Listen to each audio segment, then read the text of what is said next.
I vowed not to provoke scumbag, but I met my friend's handsome brother Ethan at the party. He invited me bluntly. I knew I should refuse, but my heart changed quietly. What should I do now? I feel that among a group of friends who are all loving couples and have frequent sex, I am the only one who is single. This state is eroding me a little bit.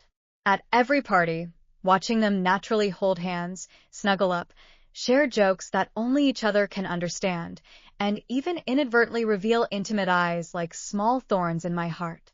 Originally, I was quite calm about single life, but over time, this kind of out of place made me more and more sensitive. I would subconsciously avoid the double package when I checked out, and I would be inexplicably distracted when I saw romantic movies.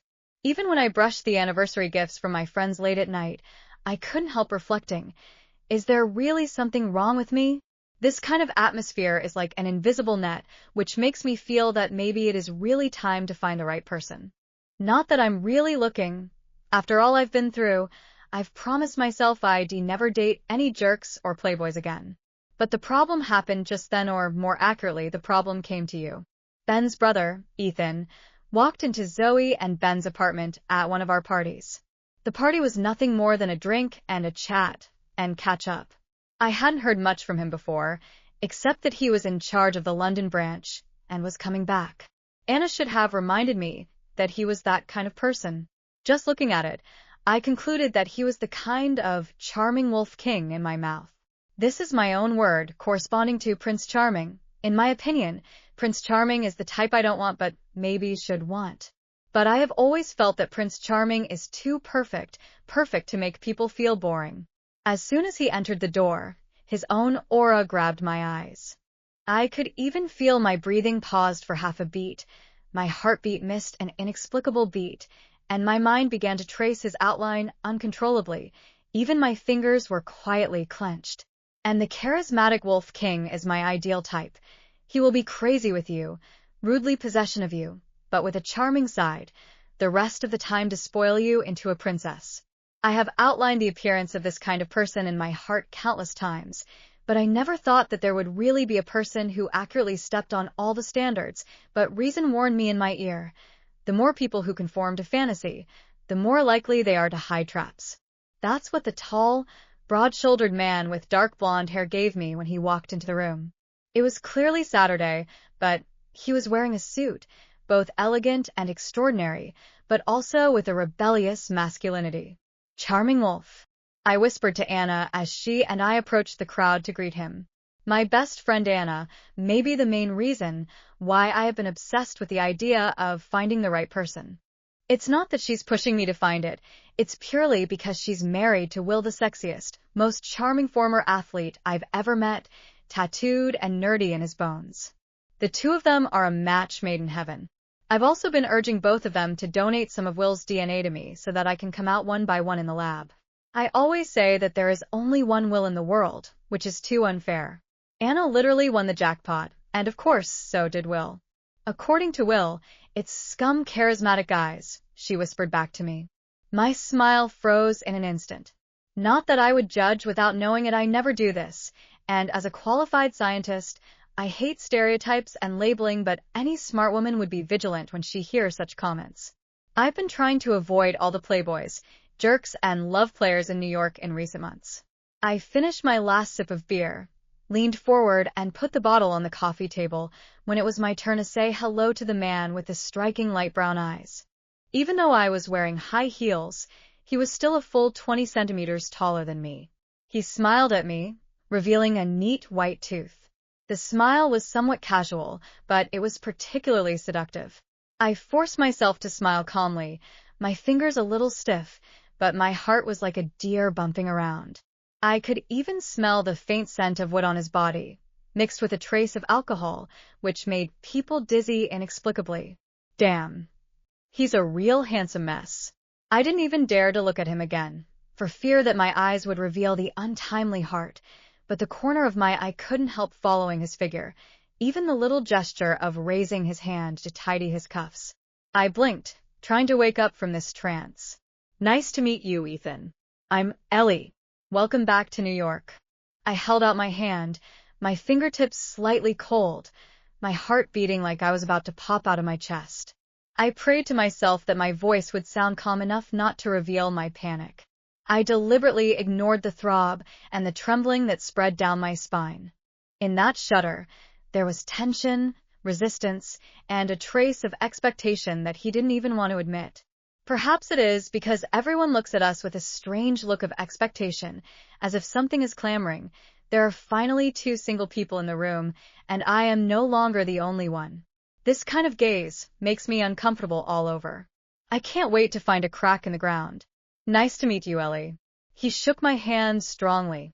He looked at me quickly, and his eyes stayed on my chest for too long. The straightforward sight seemed to have a temperature, which made my skin tight. I choked back the discomfort, and my fingertips were scratched with white marks. The moment he let go of his hand, he immediately pulled back his hand and quietly wiped the sweat on the side of his body. I was a little more sure of his love rat label. When Ethan arrived, Ben, Will, and Jack all gathered on the couch, and I took Anna to the kitchen to get some more drinks. He has the same eyes as Ben, she remarked. Yeah, those brown eyes are just fascinating. Fame too, before he married Zoe, I said, and we both laughed. But don't let her know I mentioned this. She will eat me alive. Zoe and Bennett, who everyone usually calls Ben, are another couple in my circle of friends, and they may be influencing me, too, but not in the same way as Anna and Will. Because they were both assholes before, but they fell in love before they could kill each other. I don't even know how they're still alive. Maybe because they're venting all their anger on each other through sex. He was looking at your breasts, Anna said as we entered the kitchen. She refrained from laughing, leaned against the console, picked up the rag on the countertop, and wiped the splashed beer stains. This is her old habit, and she can't see any mess. I was busy opening 2 bottles of beer, and my fingertips touched the cold bottle body, only to slightly suppress the dryness and heat in my heart. You actually noticed? I thought it was just a moment. Even I wanted to pretend not to see it. I curled my lip and unscrewed the beer bottle too hard, and the foam spilled out and dripped on my jeans, leaving a small wet mark. I think everyone noticed. Why is everyone staring? Maybe it's because you two are the only singles in the room? For married people, watching this kind of play is quite interesting. Do you have to remind me of this? And there's no way anything can happen between me and him. I know. Don't look for love rat. Don't look for bastards. Don't look for love players. Have I heard you say this for more than a year? You have to keep listening until you find the right person. I handed her a bottle of beer, and my fingertip accidentally touched her wrist. The silver bracelet sent by Will on her wrist jingled. It was their wedding anniversary gift. She wore it every day and was very precious. A toast to the right people. May he appear soon. She raised the bottle to propose a toast, and I followed suit. Then, end your bad mood with countless sex. She added. Hey, what bad mood am I in? Excuse me. A deep voice sounded before he went into the kitchen. His presence alone was enough to make me feel uncomfortable. Can I find the red wine in Benzong? He asked, and Anna turned to face him at the sound. I'll help you find it, she volunteered, leading him to the wine rack on the wall behind me. I took a long sip of beer, and my thoughts drifted away. They were talking about red wine behind me. I didn't listen to a word. What did you Morgan people eat to grow up? I know Bennett goes to the gym almost every day, but he doesn't grow so strong. Not just his height, Anna said suddenly, almost making me spit out the beer in my mouth. Oh, my God. She's still the same. She doesn't talk through her brain at all. I heard him laugh in a low voice. You're a scientist, right? Then you should be able to explain genetics. I think there are some things that even scientists like us can't explain, right, Elle? She said, pulling me into their conversation. Of course. No matter what you're saying, I agree. Are you a scientist too? He picked his eyebrows and looked at me. Sort of, now more inclined to researchers. To tell you the truth, my impression of scientists is completely different from yours, he said, unabashedly looking at my body and making me not at ease all over. Ellie. Damn it, Ellie, focus. He is definitely not the right person, but more like the completely wrong person. I blinked, trying to remember what he had just said. Let me guess. White coats, glasses, test tubes, and a complete nerd. I picked my eyebrow. He nodded his head. It's almost like this. Don't be fooled by appearances. We dress like that 90% of the time, Anna said. But even now, nerdy is no less. Yes, this is my best friend. You forgot to mention we're still wearing heels, I added, winking at her. Ethan sighed. That makes the image of the scientist a little bit more sexy. Well, thanks for your help, Anna. Come as soon as you are finished. This is the first time I have had a chance to talk nonsense in front of two scientists, he said and left. What did he mean just now? I asked, frowning. What do you mean? What did you eat to grow up? It is curiosity. That man of his. It's too big. What's so strange about this? Will is not as strong as he is. He may even be stronger. Well, Will is, after all. Will. She shrugged. That's a great reason. I mean, Will works out a lot and runs. I mean, what you just said sounds like a flirt. He's obviously a gym hitter. I'm married. How can I be flirting? You are really good. I laughed. I just want to be polite. I know. Where were we? Let's see. We're praying for your ideal person to show up soon so you can have a lot of sex? She said, deliberately picking her eyebrows and poking my arm with her hand. Her eyes were full of banter just like when she was in school. She always used to make fun of my secret crush. You make me sound like I'm hungry. I rolled my eyes and reached out to scratch her waist. She immediately smiled and dodged. A few drops of beer in her hand splashed on her white t-shirt, leaving 2 small marks. I know you are not, but you really should find someone. Just because you have sex every day, you can't think that others have to do the same. People can do other things. It doesn't have to be every day, at least once a month, not once a year. What are you trying to say? You know in your heart. How long has it been? That's enough. A year? Maybe longer. The last time I was with that lawyer, I knew when I was working. He is handsome, but he is too busy. What a shame. You're trying to remember, aren't you? This topic ends here. Since all single men are jerks, my sex life doesn't matter at all. Don't forget what Will and Ben used to be like. I didn't forget. So there's still hope. Sometimes, a bastard only needs to meet love to change. Thank you, but I don't want to be a reason for any asshole to change. And Will and Ben have always been good people at heart. Having a lot of girlfriends doesn't mean you're an asshole, only lying and cheating. I wouldn't bet on them being good people, she said, which surprised me. We're talking about your husband. I know. I blinked and thought seriously. So, I wouldn't bet. I agreed, and we both laughed. He was peeking at your ass, she said after we laughed, making me frown in confusion. Huh. Twice, the second time he thought I didn't see it, and looked a little longer. What are you trying to say? He's looking at you. First chest, now ass. I think he likes it. Why are we still talking about this? He has a bad reputation. He is handsome. And maybe, if you just want. Stop it. I'm not interested in this superficial relationship. I think I'll have to repeat it. Good. Don't look for love rat. Don't look for playboys. Don't look for love players. That's right. But before you find the right person, why not have some fun? I sighed. She knows why I don't want. I'm not going to let anyone just use me as a vent anymore. I respect the people who enjoy the relationship, but it just doesn't work for me anymore. You know what happened last time. I wasted 7 months with a man who didn't dare to be honest. He didn't even have the courage to say that he only wanted sex and didn't want to develop further, but you got deeper and deeper. Yes. I wasted my time. So, this topic is over. Okay. I'm sorry. It's past 10 o'clock. It's time to go. Jack and Zara are ready to leave. They are another couple in my circle of friends. How would you describe them both? Odd? Too romantic? Just looking at them, my heart is warm. Jack's wholehearted devotion and love for Zara was enviable. There are 2 other couples that I don't see very often, but just as much. The latest of them together is Anna's brother Jason and his British girlfriend Philippa. There's also Jack's brother Neil and his girlfriend Rosie, Also from England, a friend of Philippus. As the only single in this group of friends, it's hard not to feel a hint of envy for each couple's story. Maybe that's why I'm starting to feel like I'm stuck at 27. I poked Anna sitting on the sofa and pointed to the empty beer bottles piled up on the coffee table. Let's take these to the kitchen, I suggested.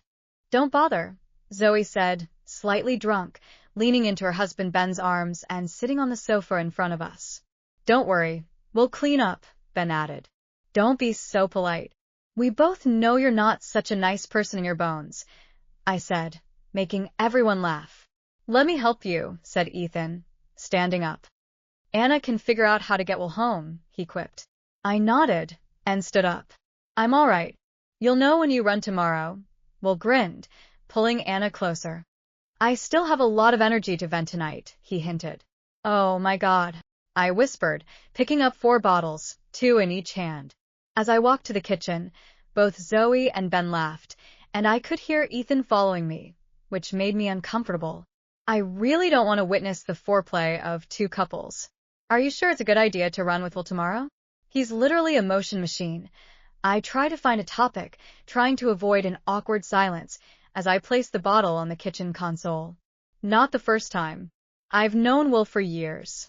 When he went to London, we ran many times together. Of course. You also think it's normal to get up before 10 o'clock on Sunday morning to work out. Why didn't I see it? I said sarcastically. Don't you like sports? I mean, you look in great shape. I tried to ignore the idea that he might be flirting. What a bad idea. This man has a perfect face that makes me uncomfortable.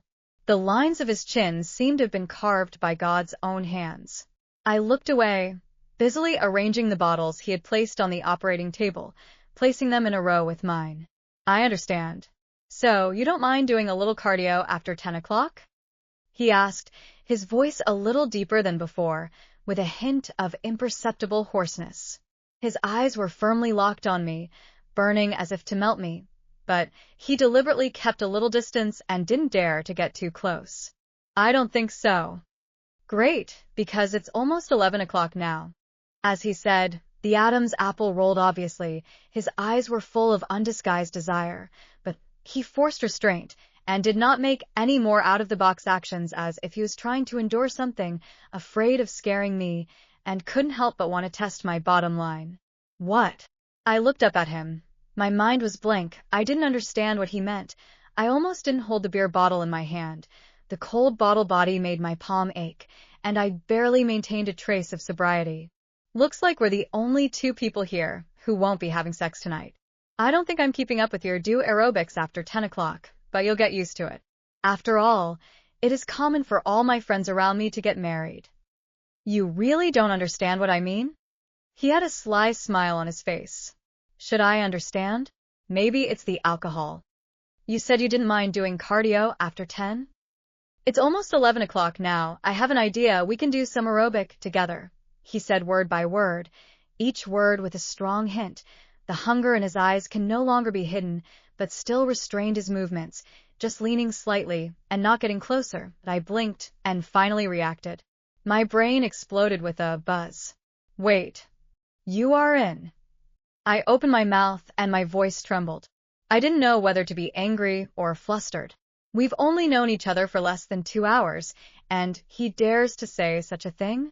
But deep in my heart, there was a throbbing that even I despised was quietly spreading. I stood in the same place at a loss, my fingers tightly clutching the beer bottle, my knuckles all white, trying to refute him immediately, but I couldn't move my steps inexplicably. Are you refusing? He picked his eyebrows. His eyes flashed a trace of loss, but with a bit of certainty. The hunger and thirst and forbearance intertwined appearance left me more at a loss. My heart beat as fast as it was about to explode. Reason told me that I must push him away and turn away immediately, but my body seemed to be nailed in place, and even breathing became difficult.